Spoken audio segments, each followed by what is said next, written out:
सहनावतु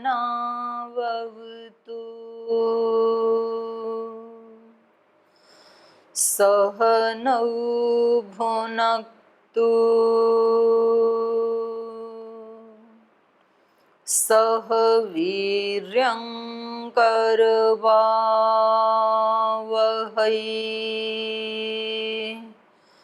तेजस्विनावधीतमस्तु मा विद्विषावहै।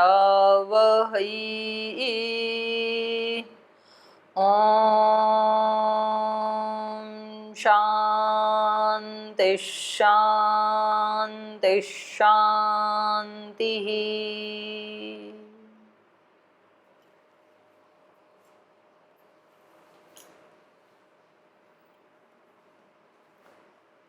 वाल्मीकि रामायण की बालकांड में सप्तम सर्ग हम अध्ययन कर रहे थे। पांचवीं और छठे सर्ग में अयोध्या के और कौशल देश की नागरिक कैसे हैं और उस देश की सभी व्यवस्थाएं कैसी हैं, इसका विस्तार से हमने वर्णन यहाँ देखा, रामायण में सुना, हमने पढ़ा। वहाँ के जो नागरिक हैं उनका व्यक्तिगत जीवन कैसा है, उनका सामाजिक जीवन कैसा है, आर्थिक दृष्टि से उनकी क्या स्थिति है, पारिवारिक दृष्टि से कैसी है स्थिति, महिलाओं की स्थिति कैसी है, पुरुषों की कैसी है, विद्वानों की क्या स्थिति है, शूरवीरों की क्या स्थिति है। तो ये हमने अच्छे से विस्तार से पढ़ा। किसी देश की कोई राजा कैसा है, वास्तव में ये जो स्थिति बताई जा रही है, जो कुश और लव सुना रहे हैं वहाँ श्री राम के सामने, तो इसलिए सुनाया जा रहा है कि वास्तव में वो जो वर्णन किया जा रहा है वो उन निवासियों का, नगर निवासियों का या देश निवासियों का वर्णन नहीं है, बल्कि वास्तव में वो राजा का वर्णन है। हम घर में रहते हैं, हम अगर घर में बड़े हैं, हम घर के मुखिया हैं, तो हम अपना कर्तव्य कितना अच्छे से निभा रहे हैं इसका कैसे पता चलेगा? इसका पता चलेगा उस घर की व्यवस्थाएं कैसे चल रही हैं। वरना व्यक्ति, कई बार आपने ऐसे देखा होगा, घर परिवार में भी ऐसे बोलते हैं कि जी मेरे घर में ना बस मैं ही केवल एक आध्यात्मिक हूँ, बाकी तो हमारे यहाँ किसी को कुछ समझ ही नहीं है, सब ऐसे ही लोग हैं। हमारे यहाँ तो बस मैं तो सुबह जल्दी उठ जाता हूँ, बाकी तो सारे असुर हैं, राक्षस हैं, ऐसे ही पड़े रहते हैं। मैं एक सात्विक आहार खाने वाला, मतलब मैं बिल्कुल ठीक हूँ, बाकी तो कोई मेरी बात सुनता ही नहीं, बाकी सब बेकार हैं। संगठन में भी हम ऐसे सुनते हैं, कुछ जो जिला प्रभारी हैं या तहसील प्रभारी या अन्य, उनको कोई दायित्व मिला है, बोल जे यहाँ और कोई योग की कक्षा लेता ही नहीं, बस केवल मैं लेता हूँ, मैं ही करता हूँ सारा कार्य।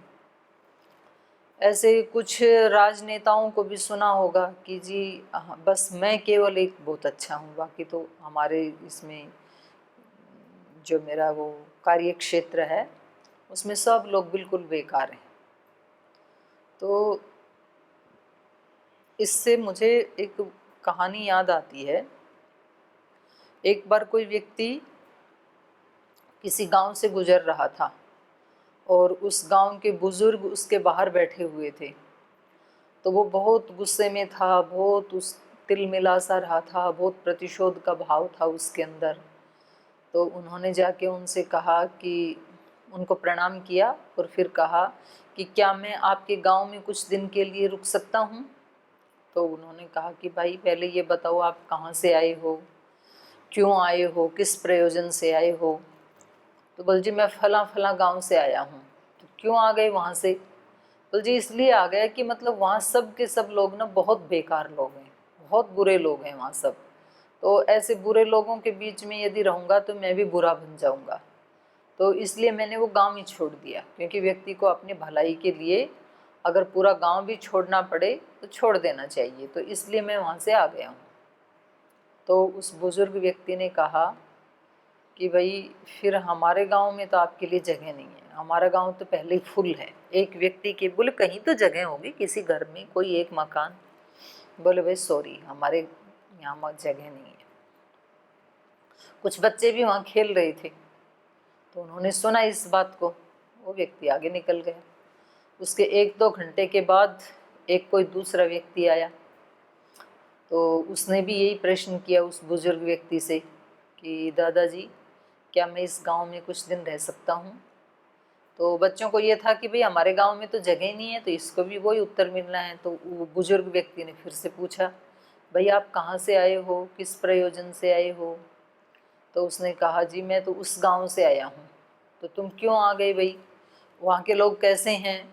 बोल जी बस उसकी आंखों में आंसू आ गए, उस व्यक्ति की आंखों में। उसने कहा जी मैं क्या बताऊँ, वहाँ तो सब कुछ अच्छा ही अच्छा था, सब लोग अच्छे ही थे, लेकिन मैं अपनी आदतों को, अपने स्वभाव को ठीक नहीं कर पाया। मतलब मैं उनके साथ मिसमैच हो रहा था। वो तो बहुत अच्छे लोग हैं, वो उन्होंने मेरे को बहुत समझाया भी, बहुत प्रीति भी करते हैं, लेकिन मुझे ये लगा कि भाई मेरे कारण जो है ये सारा का सारा ग्रुप, इनको कोई कष्ट ना हो, तो इसलिए मैं गांव छोड़ के आ गया। लेकिन वहाँ के लोग बहुत भले हैं, मुझे बहुत याद आएगी उनकी। तो उस व्यक्ति ने कहा कि आपका स्वागत है, आप हमारे यहाँ रहो, हमारे गांव में। बच्चों को समझ में नहीं आया। जो आदमी कह रहा है मैं बहुत अच्छा हूँ, उसके लिए तो कह रहे हैं गांव में जगह नहीं है, अच्छे को तो रखना चाहिए। और जो आदमी कह रहा है कि मैं बुरा हूँ और वहाँ तो सब बहुत अच्छे थे, उस व्यक्ति को कह रहे हैं कि स्वागत है। तो बोले दादाजी ये क्या, हमारे को तो ये रहस्य समझ में नहीं आया। आपने अच्छे व्यक्ति को तो आगे कर दिया, भेज दिया, उसको रखा नहीं अपने गांव में, अच्छे वाले को रखना चाहिए था। और जो खुद बुरा व्यक्ति है उसको आपने स्वागत के साथ रख लिया। तो ये हमें समझ में नहीं आया। तो कई बार हमें बड़े बुजुर्गों की बातें ना समझ में नहीं आती, हमें लगता है उल्टा ही कर रहे हैं ये।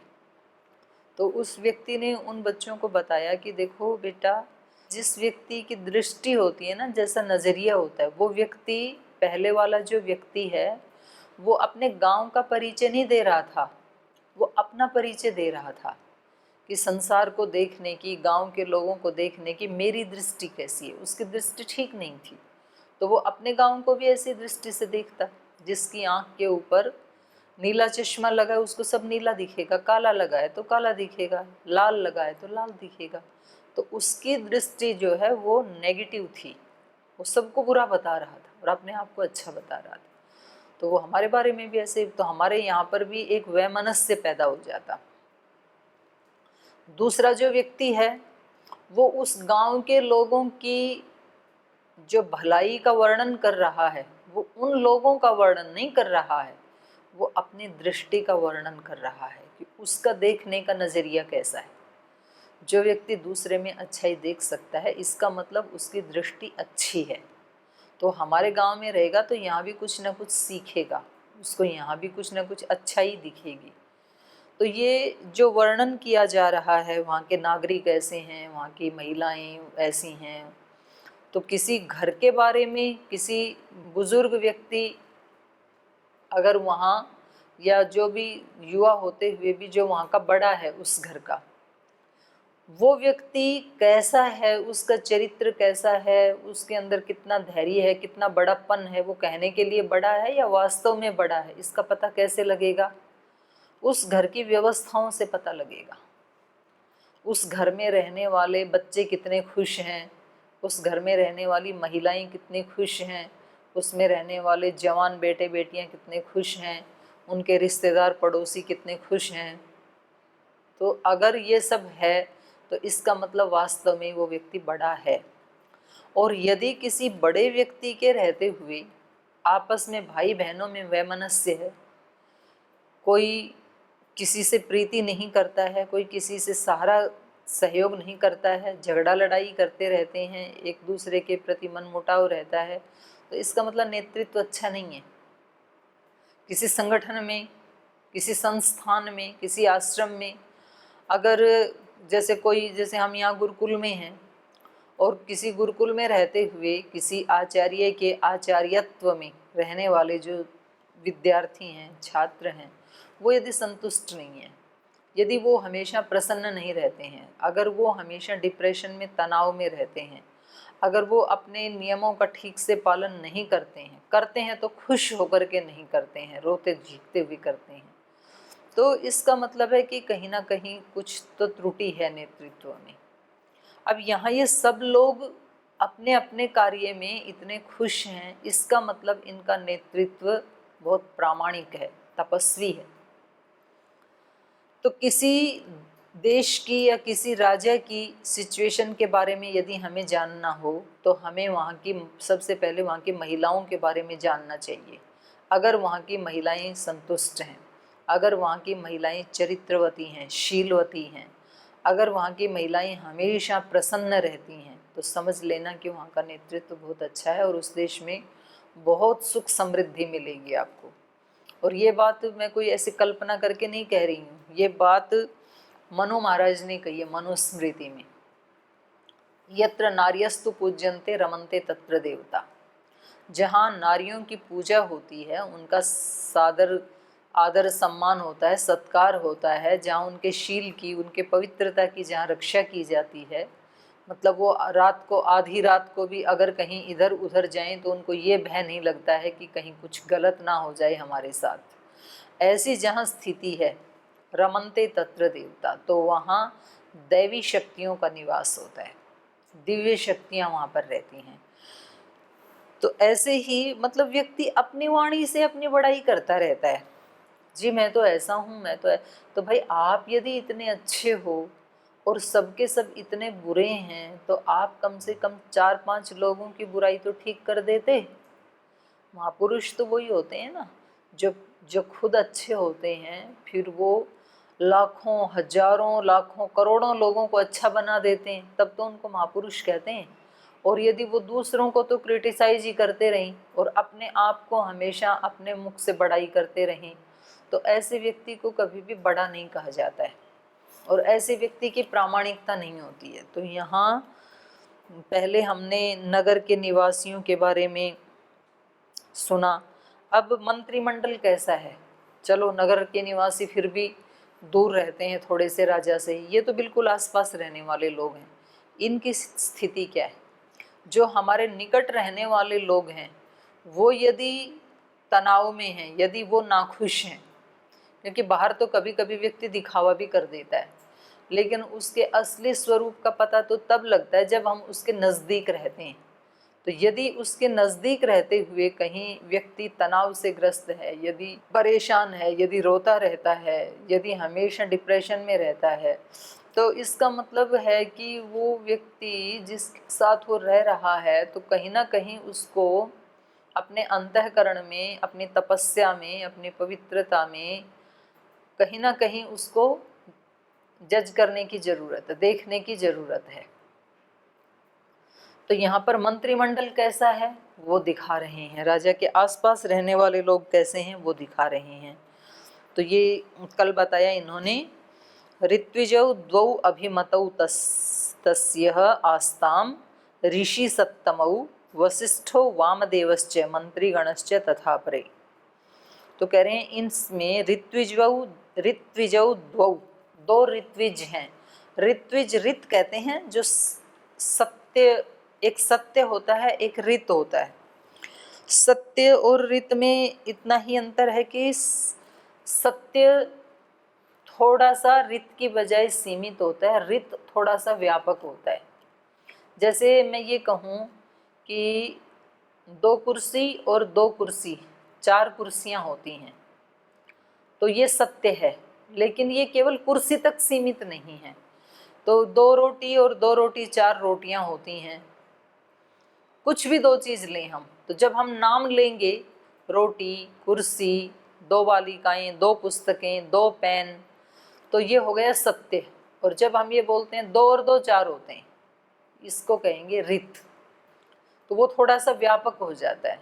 तो ऋत्विक वो होते हैं जो व्यापक सत्य को जानने वाले हैं, जो सृष्टि में व्याप्त जो ऋत नियम है, सत्य नियम है, उनको जानने वाले हैं, उनको ऋत्विक कहते हैं। तो वो फिर वो उन शक्तियों के बारे में, क्योंकि उन्होंने साक्षात्कार किया है, तो पूर्व दिशा में कौन सी शक्तियाँ काम कर रही हैं, पश्चिम में, उत्तर में, दक्षिण में, तो वो अपनी योग साधना से उनको जानते हैं और फिर अपने कल्याण के लिए उनको आह्वान करते हैं, उनको आमंत्रित करते हैं, फिर उनकी स्तुति प्रार्थना आदि करके उनको प्रसन्न करते हैं, उन दैवी शक्तियों को, उनकी भेंट पूजा उनको देते हैं। जैसे मान लीजिए ज्ञान की देवी है या ज्ञान का देवता है, तो उसकी भेंट पूजा क्या होगी? उसकी भेंट पूजा है पवित्रता। तो जितनी जितनी पवित्रता बढ़ती जाएगी शरीर की, मन की, उतना उतना ज्ञान अपने आप आकर के हमें अनुग्रहित करता चला जाएगा। और हम सरस्वती सूक्त के मंत्रों का उच्चारण कर रहे हैं, सरस्वती को बुला रहे हैं, या बृहस्पति ज्ञान का देवता माना जाता है, उनको यदि हम बुला रहे हैं और हमारा आचरण अपवित्र है, हमारा व्यवहार अपवित्र है, तो फिर वो शक्ति ना तो आएंगी हमारे बुलाने से और ना ही वो हमारी सहायता करेंगी। तो ये जो ऋत्विक होते हैं ये पहले अपने जीवन को इतना धवल पवित्र बनाते हैं, फिर उन दिव्य शक्तियों का वो आह्वान करते हैं, फिर उन शक्तियों से वो सहायता लेकर के अपने जीवन को आगे बढ़ाते हैं, अपने जीवन को भी आगे बढ़ाते हैं और जिनके वो ऋत्विक हैं उस यजमान को। अब यहाँ तो ये महाराजा दशरथ के ऋत्विक हैं, तो ऐसे बड़े बड़े राजा याग आदि करवाने के समय ऋत्विक का वर्ण करते थे, चयन करते थे। और ये याग केवल जो अग्नि में आहुति डाली जाती है वो ही वाले याग नहीं है, जो प्रजा का पालन कर रहे हैं ये भी तो एक राष्ट्र यज्ञ हो रहा है। तो इस राष्ट्र यज्ञ में भी वो जो ऋत्विक हैं वो उनको बताते हैं कि अब कौन सी आहुति डालनी चाहिए, अब प्रजा वालों को कौन सा कोई पुरस्कार देना है, कौन सा अभी उत्सव मनाना है, तो वो सब बताते रहते थे। तो यहाँ मुख्य रूप से दो ऋत्विक हैं, ऋत्विगौ द्वौ अभिमतौ, जो उनके साथ हैं अभिमत देने वाले, तस्य उस राजा के, तस्य आस्ताम वहाँ उस राजा दशरथ के दो ऋत्विक हैं, ऋषि सप्तमौ, और वो दोनों ऋषि हैं, बहुत अच्छे ऋषि हैं। उनमें से एक का नाम है वशिष्ठ, दूसरे हैं वामदेव। वशिष्ठो वामदेवश्च मंत्रिणश्च तथा परे, तो दो तो ये ऋत्विक हैं, दूसरे मंत्री हैं। सुयज्ञोप्यथ जाबाली कश्यपोपि अथ गौतमः मार्कंडेयस्तु दीर्घायु तथा कात्यायनो द्विजय, ये उनके नाम हैं। तो उनमें वशिष्ठ और वामदेव जी के साथ साथ सुयज्ञ नाम के एक मंत्री हैं, जाबाली हैं, कश्यप हैं, गौतम हैं, मार्कंडेय हैं, दीर्घायु हैं और कात्यायन हैं। तो ये सब उनके मंत्रिमंडल के विप्रगण हैं। एतैः ब्रह्मभिर्नित्यं ऋत्विजस्य पौर्वकाः विद्याविनीता ह्रीमन्तः कुशला नियतेन्द्रियाः श्रीमन्तश्च महात्मानः शस्त्रज्ञा दृढविक्रमाः कीर्तिमन्तः प्रणिहिता यथा वचनकारिणः तेजक्षमा यशः प्राप्तः स्मितः पूर्वाभिभाषिणः क्रोधात् कामार्थहेतुर्वा न ब्रूयोरनृतं वचः तेषाम् अविदितं किञ्चित् स्वेषु नास्ति परेषु वा क्रियमाणं कृतं वापि चारेणापि चिकीर्षितम् कुशला व्यवहारेषु सौहृदेषु परीक्षिता प्राप्तकालं यथा दण्डं धारयेयुः सुतेष्वपि कोशसंग्रहणे युक्ता बलस्य च परिग्रहे अहितं चापि पुरुषं न हिंस्युरविदूषकम्। एतैः ब्रह्म ऋषिभिः नित्यं ऋत्विजः तस्य पौर्वकाः, तो ये जो ब्रह्म ऋषि हैं, ब्रह्म ऋषि वशिष्ठ और वामदेव हैं और बाकी ऋषि हैं। तो एतैः ब्रह्म ऋषिभिः नित्यं ऋत्विजः, और तस्य पौर्वकः ऋत्विजः, तो ये तो मंत्रिमंडल के आगे और भी तो रूटीन में जो ऋत्विक का काम करने वाले हैं, यज्ञ याग आदि करने वाले लोग हैं, वो भी तो यहीं पर ही हैं। तो उनके लिए कहा पौर्वका, माने परंपरा से जो जिनके दादा भी ऋत्विक थे, फिर उनके पिता भी ऋत्विक हैं, फिर उनको खुद भी राज परिवार में ऋत्विक के काम पे लगे हुए हैं। तो ऐसे पौर्वका माने परंपरा से ही जो ऋत्विक बने हुए हैं वो भी एतई ब्रह्म ऋषि भी नित्यम ऋत्विज तस्य पौर्वकः, वो कैसे थे दूसरे भी, ये तो ब्रह्म ऋषि हैं ही हैं, इनके अंदर तो वो सारे गुण हैं ही हैं, लेकिन इनके साथ साथ जो इनकी संगति में आने वाले पहले से परंपरा से जो ऋत्विक चले आ रहे हैं वो भी कैसे हैं, विद्या विनीता, विद्या से हो गया है विनम्र स्वभाव जिनका। तो हमने ये अन्यत्र भी पढ़ा है, विद्या ददाति विनयम, विद्या वही होती है जो हमें विनय प्राप्त करवाती है, क्योंकि जो विनयशील व्यक्ति है तो वो कभी टूटता नहीं है। उसको जो काम क्रोध लोभ मोह अहंकार ये जो झोंके हैं, आंधी तूफान हैं, ये ऐसे व्यक्ति को तोड़ देते हैं जो बिल्कुल ऐसे अकड़ में रहता है, सूखा, जिसमें कोई रस नहीं, तो जिसको ग्राम्य के भाषा में कहेंगे खड़ूस, मतलब किसी से प्रीति नहीं है, किसी को कुछ समझता भी नहीं है और अपने आप को इतना बड़ा विद्वान समझता है, किसी के दुख का कष्ट का कोई ख्याल भी नहीं है उसको। तो ऐसे जो शुष्क स्वभाव के व्यक्ति हैं उनको फिर ये काम क्रोध लोभ मोह अहंकार आदि, उसका अहंकार ही उसको तोड़ने के लिए पर्याप्त रहता है। लेकिन जो व्यक्ति विनयशील है तो भले ही वो ज़्यादा विद्वान ना भी हो तो भी उसको ये दोष तोड़ नहीं पाते हैं। वो इतना झुक जाता है, इतनी विनम्रता का प्रदर्शन करता है कि कोई व्यक्ति उसको तोड़ नहीं सकता है। फिर झुकने वाले को कौन तोड़ेगा। आंधी तूफान आते हैं तो कुछ सूखे सूखे वृक्ष होते हैं, तो जब हवा जोर से आती है तो वो ऐसे अकड़ जाते हैं, उसको रोकने की कोशिश करते हैं, फिर हवा उनको तोड़ देती है। कुछ ऐसे हैं जैसे इधर से हवा आई तो वो ऐसे झुक गए पूरे, तो हवा ऊपर से निकल गई, हवा जाने के बाद वो फिर उठ गए। तो ऐसे कुछ विनम्र व्यक्ति होते हैं। तो इसलिए यहाँ पर बताया विद्या विनीता, वास्तव में जो विद्यावान होते हैं, जो ज्ञानी होते हैं, वो विनम्र होते हैं, क्योंकि विद्या का मतलब ये है विद्या ददाति विनयम, विद्या ही हमें विनय देती है। विद्या कैसे विनय देती है, क्योंकि विद्या हमें ये दिखाती है कि जैसे तू एक आत्मा है वैसे तेरे सामने जो खड़ा है वो भी एक आत्मा है।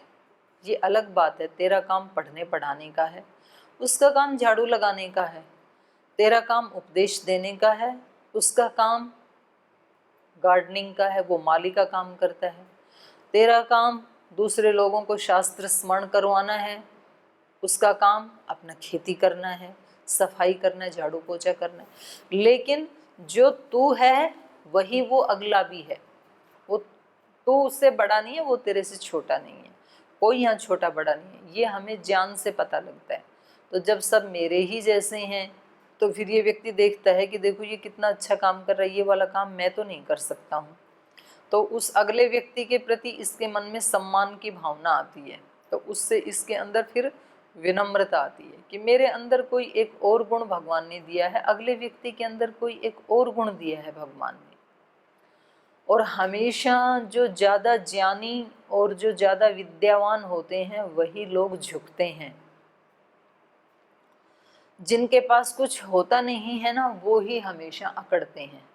तो वो एक देसी कहावत है कि थोथा चना बाजे घना, जो चने अंदर से खोखले होते हैं ना वो ज़्यादा आवाज़ करते हैं। अध जल गगरी छलकत जाए, जो घड़ा आधा भरा है पानी का और उसको सिर के ऊपर उठा के चलेंगे तो वो बहुत हिलता है, बड़ा परेशान करता है। लेकिन अगर पूरा भरा है ऊपर तक कोई दिक्कत नहीं, आराम से उसको सिर पे रख के हम जा सकते हैं। तो जिनके अंदर आधा अधूरा ज्ञान है, आधा अधूरा ज्ञान मतलब पुस्तकें पढ़ पढ़ करके शब्द ज्ञान तो इकट्ठा कर लिया, रट लिए पुस्तकें तो, और उसके अर्थ का पता नहीं, वो जिया नहीं, वो अर्थ अपने जीवन में उतरा नहीं वो। तो फिर अब ये व्यक्ति कहता है कि मेरे जैसा विद्वान तो धरती पे ही नहीं है कोई, मैं तो सबसे बड़ा विद्वान हूँ, और उसके जीवन में वो आचरण उतरा नहीं, तो फिर वो कभी झुक नहीं सकता है, क्योंकि वो आधी अधूरी विद्या है। जिन वृक्षों में बहुत फल लग जाते हैं, फल आ जाते हैं, तो वो वृक्ष अपने आप झुक जाते हैं। जैसे अभी आम का मौसम चल रहा है, तो जिन वृक्षों के ऊपर बहुत सारे आम आते हैं तो उनकी टहनियाँ ऐसे झुक जाती हैं, और जिस पेड़ के ऊपर एक भी आम नहीं है वो झुकता नहीं, वो ऐसे ही रहता है, उसकी डालियाँ खड़ी रहती हैं। तो फल आने पर जैसे वृक्ष झुक जाते हैं, ऐसे ही ये ग्रंथ जब हमारे जीवन में उतरने लगते हैं, सचमुच जब सचमुच कोई योगाभ्यास करता है। योगाभ्यास का मतलब है जब कोई अहिंसा का, सत्य का, ब्रह्मचर्य का, शौच, संतोष, तप, स्वाध्याय, ईश्वर प्रणिधान का, इनका जब कोई अभ्यास करने लगता है, यम, नियम, आसन, प्राणायाम, प्रत्याहार, धारणा, ध्यान, समाधि का अभ्यास करता है, तो निश्चित रूप से उस व्यक्ति के जीवन में एक विनम्रता, एक सहजता, एक सौम्यता, एक सहनशीलता, क्षमाशीलता, ये खुद आने लगती हैं। कई बार व्यक्ति पूछते हैं हमारे से, बोल जी हम पिछले 6 महीने से ध्यान कर रहे हैं, तो हम कैसे जाने कि हमारी उन्नति हो रही है या नहीं हो रही है। बाहर तो जब हम कोई पुस्तक पढ़ते हैं, फिर उसके बाद उसकी परीक्षा हो जाती है, फिर परीक्षा में हमारे अच्छे मार्क्स आ जाते हैं, तो हमें पता चलता है कि हम अपग्रेड हो रहे हैं, हम 6ठी कक्षा से 7वें में आ गए, 7वें से 8वें में, तो निरंतर हमारा विकास हो रहा है, ऐसे हमें मालूम पड़ता है। लेकिन यहाँ अध्यात्म में हमें कैसे पता लगे कि हमारा विकास हो रहा है या नहीं हो रहा है, यहाँ तो कुछ दिखता ही नहीं है। तो यहाँ हमारे आचरण व्यवहार से दिखता है। अगर हम पहले की बजाय हमारा चित्त ज़्यादा शांत रहने लगा, पहले बहुत ज़्यादा उतावलापन था, बड़ी जल्दी में रहते थे, बड़ी टेंशन में रहते थे, और अपने आप को बहुत अनसिक्योर फील करते थे, और अब हम भगवान की शरणागति में हैं और बड़ा शांत है, कोई हमें आगे की कोई भविष्य की कोई चिंता नहीं है, भूतकाल का भी कोई पश्चाताप नहीं है। तो जैसे जैसे ये चीज़ें बढ़ रही हैं, हमारे अंदर धैर्य बढ़ रहा है, हमारे अंदर पवित्रता बढ़ रही है। पहले मन में बहुत नेगेटिव भाव और विचार आते थे, अभी नहीं आते हैं, तो ये पवित्रता का बढ़ना है। धृति, क्षमा और दमन, अपने ऊपर हम ज़्यादा अभी कंट्रोल करने लगे हैं। पहले वाणी पे कंट्रोल नहीं था, अपने हाथ पैरों पे कंट्रोल नहीं था, अभी हम उनका दमन कर रहे हैं। धृति, क्षमा, दमो, अस्तेयम, अस्तेय। पहले हमें लगता था उसके पास इतना धन है, मेरे पास भी उतना ही हो जाए। अब मेरे को ऐसी कोई किसी से तुलना नहीं होती है, जो मेरे पास है वो भगवान ने पर्याप्त दिया है, और जितना मैंने पुरुषार्थ किया उससे कहीं ज़्यादा ही दिया है। फिर भी यदि मुझे ज़्यादा चाहिए तो मैं और पुरुषार्थ करूँगा, दूसरे की नकल नहीं है। इसको कहेंगे अस्ते। धृति, क्षमा, दमोस्तेयम, शौचम, शुचिता यदि मेरी बढ़ रही है, और आत्मविनिग्रह, मैं जब चाहूँ अपने मन को कहीं लगा दूँ, जब जहाँ से हटाना चाहूँ हटा लूँ। ये चीज़ें यदि मेरी पहले की बजाय थोड़ी भी बढ़ रही हैं तो समझना चाहिए कि मेरी आध्यात्मिक उन्नति हो रही है। अगर ये चीज़ें वैसे की वैसी ही हैं तो फिर भले ही हम 1-1 घंटा आंख बंद करके और बिल्कुल सीधे बैठते हैं, हिलते डुलते भी नहीं हैं, लेकिन वास्तव में कोई रिजल्ट नहीं आ रहा है। तो यहाँ इनके लिए कह रहे हैं कि ये ऋत्विक कैसे हैं? विद्या विनीता, विद्या से विनम्र हैं। तो विद्या हमेशा, ज्ञान हमेशा, जो ज्ञान, वो मैंने एक कहीं श्लोक पढ़ा था हिंदी में, विद्या पढ़ करता फिरे औरन का अपमान, नारायण विद्या नहीं ताही अविद्या जान।